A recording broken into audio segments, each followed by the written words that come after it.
Welcome to Carpe Dime, a podcast about personal finance and everyday life. I'm Dusty Simmons, credit union marketing guru and single mom. And I'm Jamie Davidson, the master of money, as well as the assistant VP of financial literacy for our credit union, Financial Center First Credit Union. We hope you'll spend your time with us as we talk a little bit about, life, family finances, and all that stuff that sort of interferes with the fun stuff in life. Next to me, as you know, is Dusty. Happy New Year, Dusty. Happy New Year.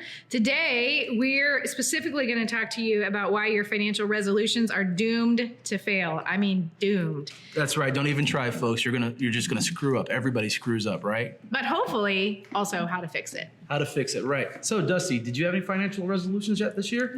Even in preparation for this podcast, I wish I said that I have put a financial resolution in place, but sadly, no, okay. I haven't. Well, how about a regular resolution? Yes or no? Not this year, because I kind of vowed not to. I think my resolution was not to make resolutions this year. Resolution. But I did make a financial resolution last year, but I didn't really get there. What happened? I think mostly just didn't follow through with it after the first. It kind of like lost interest in it after the first. Sort of like months. Regular resolutions, right? Yeah, anything. You do it really well for the first couple weeks or the first month or two, and then it just sort of goes by the wayside. Once it gets nice outside, you start doing other things. Yeah. What about you? I did I had a goal last year. I set up a resolution last year, and I actually reached it. It wasn't the greatest goal, but it was a little goal, and I liked it, and I was really happy afterwards. So this year I came up with that again as well. And so you're going to do the same thing? I'm going to do the same thing. Basically, I set up a savings account, a special savings account, started the 52-week challenge and started putting money in the first week. So week number one, I put $1 in. Week number two was $2. So I have $3 in my special savings account right now. Woo-hoo. But the great thing is by the end of the year, it'll be it'll be almost $1,400. Ooh, that sounds like mad money. Sounds like vacation money. Yep, depending on who you are and who you're with, that's what it might be. Whatever you decide to be, whether it's for the holidays or for mad money, as you call it, or maybe to fix that tire that's you need new tires. It's just whatever you decide. People are out there making resolutions, right? Did you do a little research on that for us? Yeah, we were kind of preparing for this first discussion, and financial resolutions seemed like a great topic. And me, I got to dig into it, learn a little bit more about it. Facts. So here's what I found out: 99 million people will make a financial resolution in 2020, according to WalletHub. And here's the scary part: 55% of Americans will break their financial resolutions within 3 months. And while only 25% will keep theirs for just a single month. So basically, we have such short attention spans. So we're basically looking at an 80% failure rate here, right? Yeah, within 3 months. All right, so here's the deal. I didn't set a financial resolution this year because mine failed for last year. So tell me why my resolution failed. Well, a lot of times the reason why it fails is because it's not a specific resolution. It's not specific enough. Like last year, you might have said, hey, I want to save more money.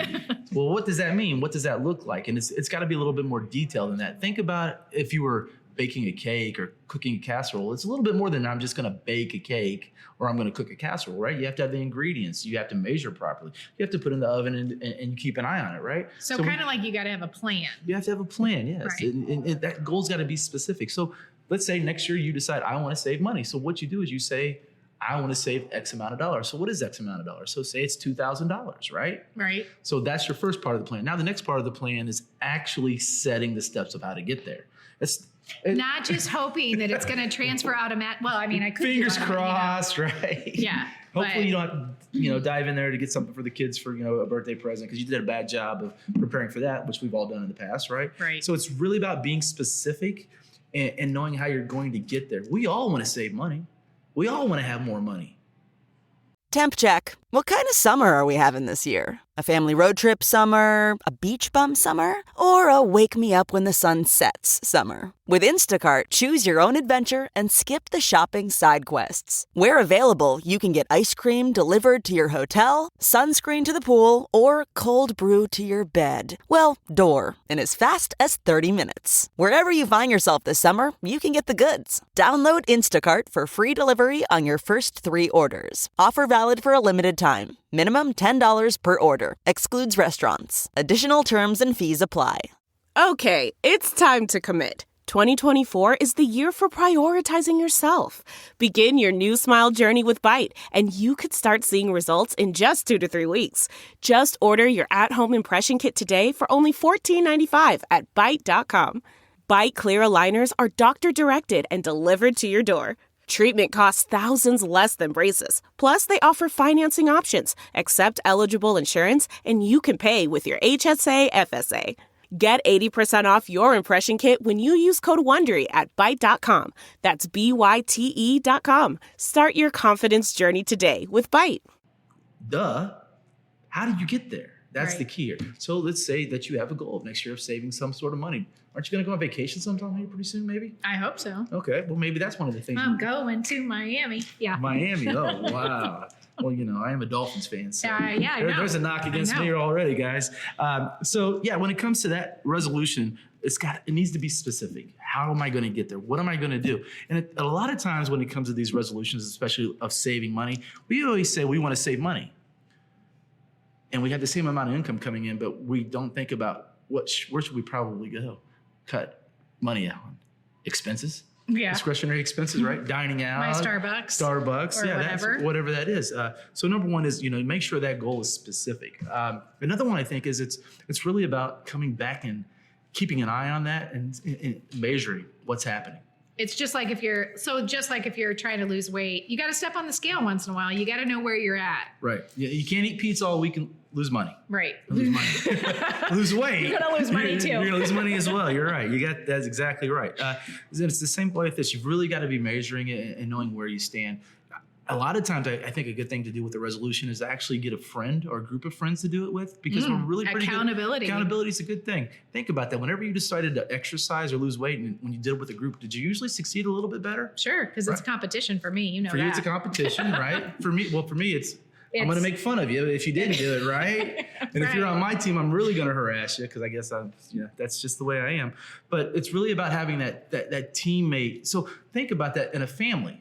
A lot of times in the family, you have the father, the mother. There's usually a saver and a spender, right? A saver and a spender, right? And then you have children, got to get everybody on board. And then you have children. The children, what do they know about saving? Not a lot, right? So here you have this family. Whole nother topic we're going to cover at a different point, right? Right. About how to teach your kids about money. But that goes back to the resolution, though. Mm-hmm. Getting everybody on board in that household. Right. If our resolution is to save money this year, and I'm the only one on board on this resolution, is it gonna work very well? No, absolutely not. What's the stress level going to be like in the household? Well, I mean, we all know money is the biggest stressor in any family dynamic. So that's what they say. Yeah.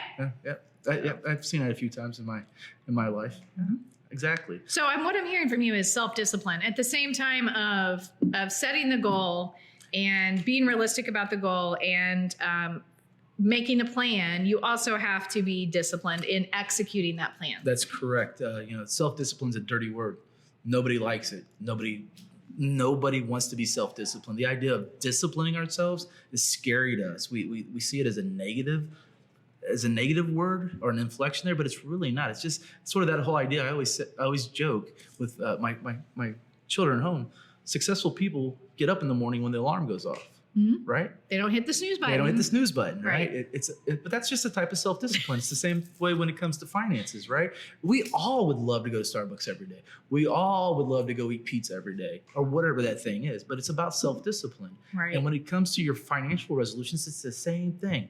What's really great though is once you set that specific goal for the year, whatever it is, whether it's taking care of, maybe paying down debt, or if it is saving, whatever it is, you'll find once you get about halfway through it, your mentality changes. Now, instead of it being a struggle, you're excited. Right. You finally turn that point. It's that shift.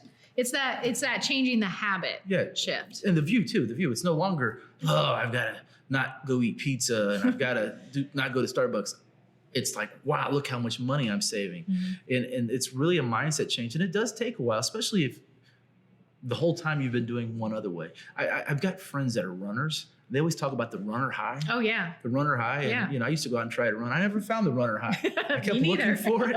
I think it's the same way with your finances though, too. I got a shopping high, but no runner high. Well, let's think about that. What do we do when we're sad? When we go shopping? Or eat or what? I mean, whatever your vice is, when right? When we're happy, we spend money. When we're sad, we spend more money. Right. Wow. Yeah. Wonder why we're all so sad after the holidays. Want that in the extra 20 pounds, right? Yeah.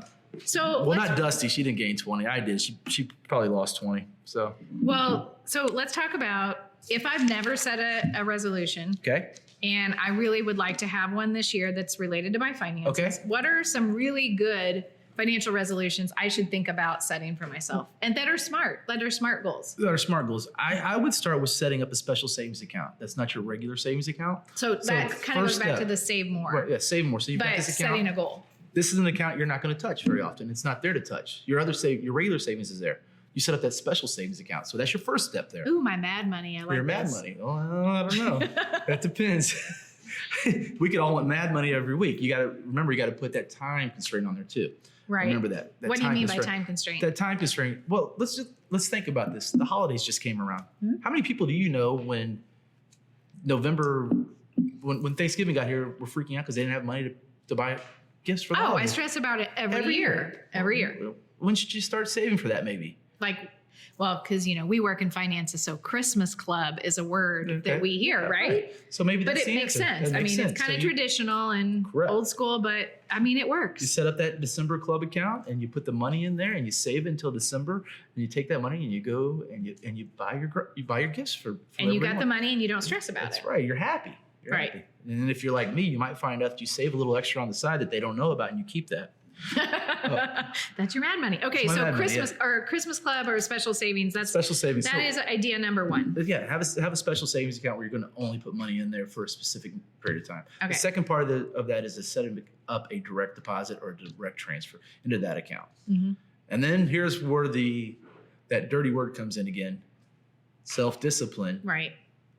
This podcast is brought to you by eHarmony, the dating app to find someone you can be yourself with. Why doesn't eHarmony allow copy and paste in first messages? Because you are unique, and your conversations should reflect that. eHarmony wants you to find someone who will get you. How are you going to know who gets you if people send you the same generic conversation starters they message everyone else? Conversations that actually help you get to know each other. Imagine that. Get who gets you on eHarmony. Sign up today. If you're a new parent, a bad day means you either ran out of coffee, diapers, patience, or all of the above. Stocking up on cold brew and deep breaths are all you. Hello Bello's got your baby's butt covered. Because Hello Bello believes all families deserve premium, affordable baby products. With their ultra-convenient diaper bundle subscription service that includes 7 packs of diapers and 4 packs of plant-based wipes, you'll never run out of supplies. Better yet, they're delivered to your door. Set, change, and cancel your delivery schedule whenever you want. If you're a parent, your to-do list is longer than all your baby's wake windows combined. Let Hello Bello take care of diaper runs until you're done potty training. It was named Best Diaper Subscription by New York Magazine and winner of the 2022 Good Housekeeping Parenting Award for a reason. Go to hellobello.com/Wondery to get 30% off your first customized bundle and a full-size freebie product of your choice. That's hellobello.com/Wondery to start bundling with 30% off your first order. Don't forget, that's hellobello.com/Wondery.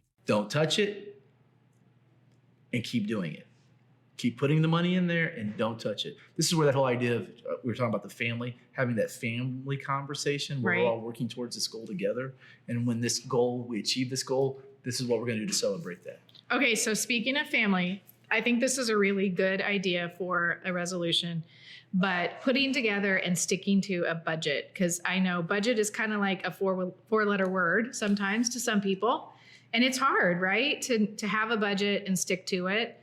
But having a budget can contribute to so many other financial goals that you have, like saving more, putting more in your retirement fund, all of those things. That is correct. You are a budgeting expert. So can you talk a little bit about what the goal of? I mean, you are. I've heard you. Like, what's a great? What do you want to talk to us about sticking to a budget? I think about when it comes to the budget, it comes down to a few different things. One is actually having the budget.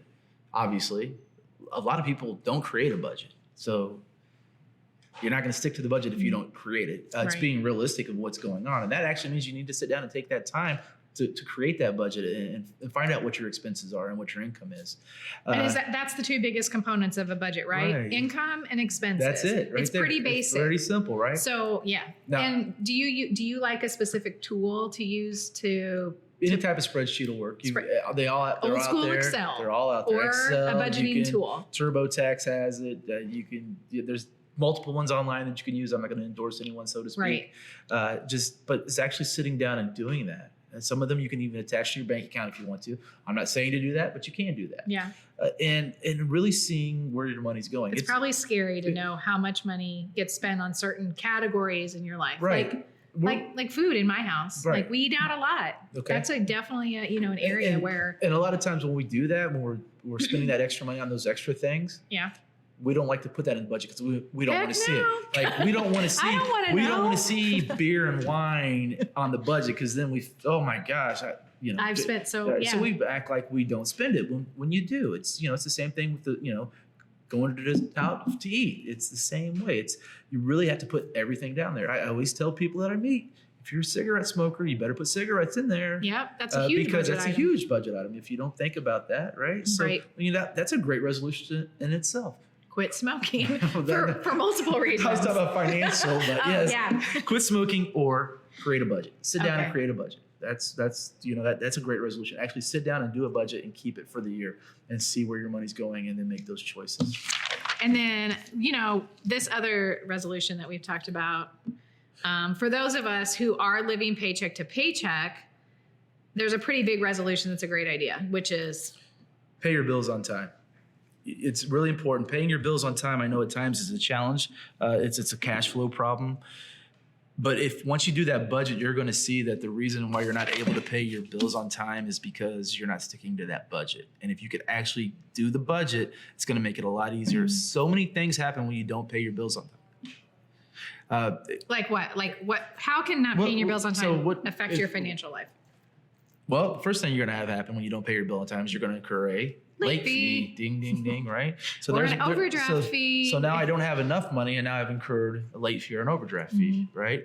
The other thing is if I'm not paying my bills on time, the creditor that I'm not paying, the bill that I'm not paying this to, can actually then report me to the credit bureau and then my credit score is going to come down. And the next time I need a loan, I might get denied.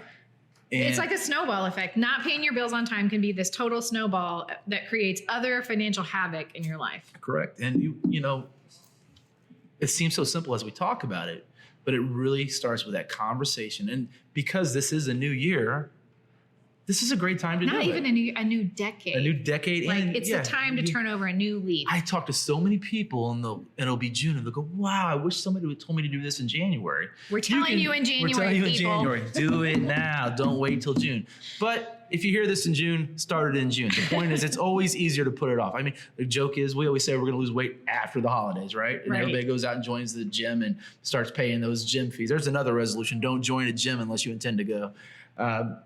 It's the same thing, now's a good time to start. Resolutions don't have to be bad. We've made them seem bad because we usually fail. Right. So if we there's this negative connotation with resolution. resolution. It's a stigma, right? It's almost like a joke. We need to call it a New Year's something else. How about change of life or, habit change or. How about, make it some sort of celebration, which is really what happens when you do change that. Right. It becomes a celebration. It just takes a while to realize it's a celebration. You feel like you're depriving yourself. In the long run, you're not, though. I mean, everybody, if you have more money in your savings account, aren't you going to sleep better at night? If you're living by a budget and everybody's getting along in the family, aren't you having a better life than you would if you had all the money that you think you have? Yeah, think about that. What are your thoughts? I think that I should have set a financial resolution now that I hear you talk about how awesome it is. And not too late. It's not too late. It's still January. Right. And that I'm going to think about what I want that to be. And here's the thing, the difference from last year is I'm going to stick to it because I'm going to set up some checkpoints to help me do that. Right. And you know what? You might screw up. And when you do, it's okay. Just go back to doing it. I'm not going to feel bad about screwing up. When we mess up, we give up. We give up. Yeah, we give up. Can't do that. The key is not to give up. The key is to push on through and keep on going, right? Mm-hmm. Absolutely. Great resolutions. So challenge to our listeners. What would you challenge our listeners with for our first podcast of 2020? Challenge you to listen to more of our podcast. Yes, please. In all honesty, I really think the biggest challenge is actually sitting down. If you're a member of a family, sitting down with your family and having that conversation about finances. If you're not a member of a family with children or a spouse, and it's just you're a single person, it's really about sitting down and realizing where your money's going with that budget and going from there. Very good. So I'm going to plug Jamie here for a second. Jamie is our AVP of financial literacy, and he is like the smartest guy I know when it comes to helping you get on track. And we have an online page that you can visit if you want to learn more about improving your finances or need to talk to somebody about how to get and stay on track. And that's fcfcu.com/financial-education. And did I get that right? Yes. He doesn't know. But you know what? We would love to have you as a regular listener of our podcast. And we hope you found this just intriguing and fun. And we want to make this something that we talk about finances in a way that's not intimidating, and it's not. Finances can be fun. They really can. Well, and they're real. It's not, it's not a class you take. It's real life and how we can, make that adjustment with our money to real life situations. Yeah. Right? I agree completely. Well, I just want to thank everybody for listening today. This is Jamie Davidson from Financial Center with my partner in crime, Dusty Simmons. Thank you. Good day. Carpe Dime is presented by Financial Center First Credit Union and produced by me, Dusty Simmons, and Jamie Davidson. And it's also edited by Courtney Cooper. Financial Center is a 6-time national award winner in the category of adult financial literacy, so you should listen to us. And it's our goal to help you improve your financial life. To learn more, visit fcfcu.com. And if you like what you hear, please subscribe from anywhere you're listening from.